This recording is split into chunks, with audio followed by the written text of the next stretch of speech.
Alright, hello friends, it's Monday and there we go. So I was thinking about doing a day in the life of a project manager. I'm a PMO manager, but if I say PMO manager, I don't know if people are going to know what that is, but it sounds like nowadays people are really familiar with the term project manager. So I manage a team of project managers, and yesterday, which was Sunday, we rolled out an upgrade. It was an all-day thing. They started at 1:30 a.m. and the call went all the way through the day until about 5:30 p.m. and that's when we all wrapped up and kind of went our own way. So over the next few days we have a command center set up, and basically what that is it's an open bridge where people can call in if they have issues. They can check statuses and all that good stuff. So my role as the manager of the PM that's actually heading up the upgrade is to try and stay dialed in. I don't have to be down in the details, but I do want to kind of have my finger on the pulse of what's going on, and if there are any escalations that need to happen. I don't think I'll need to get involved because my director is also tuned in to this upgrade. This is kind of like his baby. But yeah, it's kind of an all-day thing over the next few days. I want to say that Wednesday is the last day that we're going to have the command center set up. I think. Here, let me double check. So Wednesday is our last day for the command center.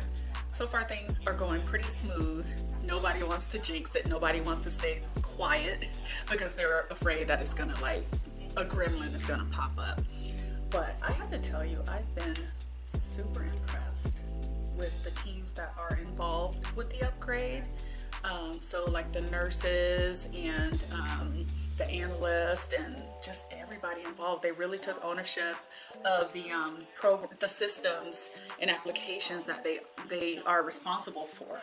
And if you're a project manager, you've been a project manager, sometimes it's hard to get the people, even those who are going to be impacted the most by a system being rolled out, or maybe even if you decommission a system, sometimes it's hard to get them to buy into participating in the project, whether it's because hold on, let me mute this. Whether it's because they're averse to change, you'll run into that, or maybe it's because so very rarely will you find that the people who are assigned to participate on your project, like, that's the only thing they're going to do. They still have their day jobs they have to do, and their resource managers a lot of times don't really do a good job of balancing their day-to-day workload and then their project assignment workload. And we fall into the same issue too. We might over allocate project managers, and I'm really trying to rein that in and get a better handle on it. Even if it's something where a project manager is only required for a couple weeks, if it's going to require one of my resources, then we need to sit down and understand how long are they supposed to be participating, what are the roles and responsibilities that they are going to need to take on. I'm putting a lot more rigor around that because it's been really loose lately, and that also happens to people that are participating in the projects, meaning like non-project manager type people. So where was I going with that? But yeah. Okay, I know what I was saying. Yeah, so they're really invested in the success of this upgrade, and it shows. It really does. And I think this project has gone really smooth. All right, friends, how are you doing? So I did not show you how I made my green smoothie, but basically what I did is I took some pre-made green smoothie stuff from Bolthouse. I've showed it to you guys in a previous video. It comes in this big container and it has like fruits and vegetables, yada yada. So I put a cup of that in the Vitamix, and then I put like a handful of ice cubes in there as well, and then I put some kale, and then I blended it up, and that was it. So that was like my like in between lunch and was it my in between lunch? Yeah, it was my in between breakfast and lunch snack. It's just now 2 o'clock. And for lunch, I was supposed to have avocado soup, but I think I'm gonna skip lunch. I'm not hungry. So what I'm gonna do instead is I'm going to prepare baked salmon and steamed broccoli, and I'm gonna have that around 4 o'clock. Yeah, because I'm not hungry, and I like this, you know, because my thing was I want to try to get back on the track with healthy eating, but I didn't want to feel like I was starving myself. Let me show you something that I've been doing. Hold on. So friends, check this out. So I've had this little sprouter tray forever, and I decided to pick up some broccoli seeds, and so I am sprouting these broccoli seeds. So I soaked them overnight, and then this morning I rinsed them off and drained all the water off and stuff. So you're supposed to cover it so that it's like kind of dark. I tried to do this with garbanzo beans. They started sprouting, but then they started getting really moldy, so that was gross, so I tossed them, and they smelled terrible. So that is what I'm doing. We're gonna get our little sprout on. I have some still in the fridge from before. Hold on, let me show you. Okay, see? Those are what I have left of my broccoli sprouts, and I made a lot more this time. I got annoyed because I was in cars. All right, so I normally get my broccoli sprouts and alfalfa sprouts from cars. They didn't have them. And so I remembered I had like a bag of broccoli seeds and a bag of alfalfa seeds.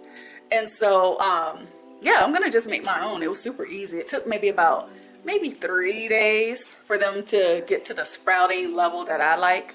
And they're like super healthy. It's a superfood, all this good stuff. I put it in my smoothies, on my salads, everything. So, all right, so I'm about to prepare this salmon here. It's frozen, so I'm taking it directly out of the freezer. Gonna put it on the pan, bake it for about 8 minutes, season it, and then bake it the rest of the way. So, all right.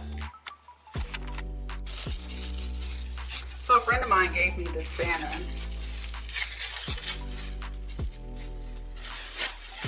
And if you don't fish yourself, and you live here, or if you're deciding to move here, try to meet some people who love to fish.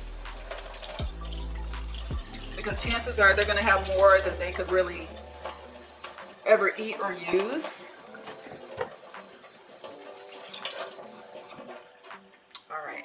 So now what I'm gonna do is cover this with aluminum foil. I'm gonna bake it on 425 for 8 to 10 minutes. That way it'll have a chance. All right, the alarm went off at 8 minutes.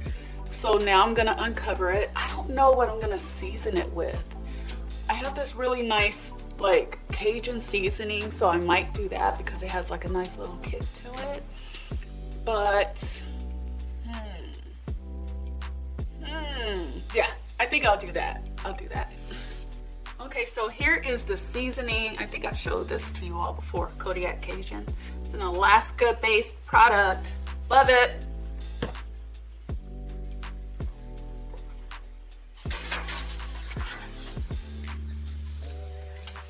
Oh, I hear the sizzle. I hear the sizzle.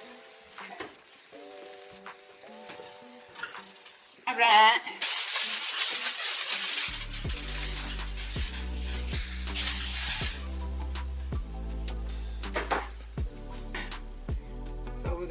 I'm gonna put a little olive oil over it. If I can control the pour, it'll just be a little olive oil. And it seems like this makes it like a little juicier. Okay. So we got our olive oil. Is this extra virgin? Extra light in flavor. And it's gonna be super simple. I'm just gonna season this one side. I'm not gonna season the bottom because I don't eat the bottom of it. Maybe I should. I know somebody's probably like, oh, it's so good for you. And so I'm gonna be kind of liberal with this because like I said, it's not salty.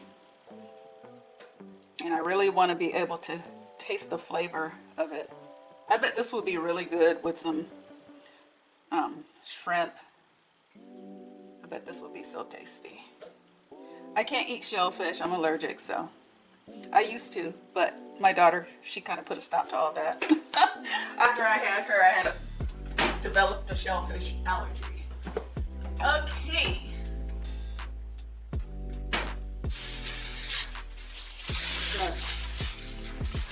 Oh, Okay, so we're gonna go ahead and cover this back up. And I think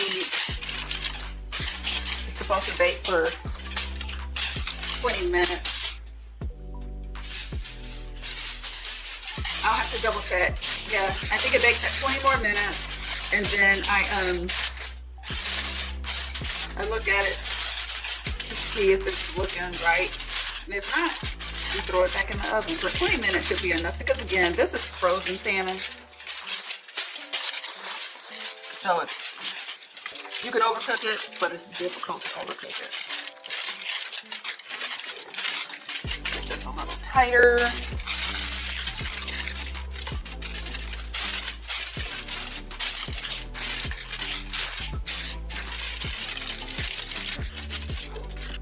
Okay, friends, so here's the finished product. It looks amazing. It tastes amazing. I tried a little bit of it, and as much as I wanted to not add additional salt, I did put a little bit of seasoning salt. And because it had like that nice little spiciness to it, I decided to drizzle a little bit of maple syrup. It sounds weird, but it is good as all get out.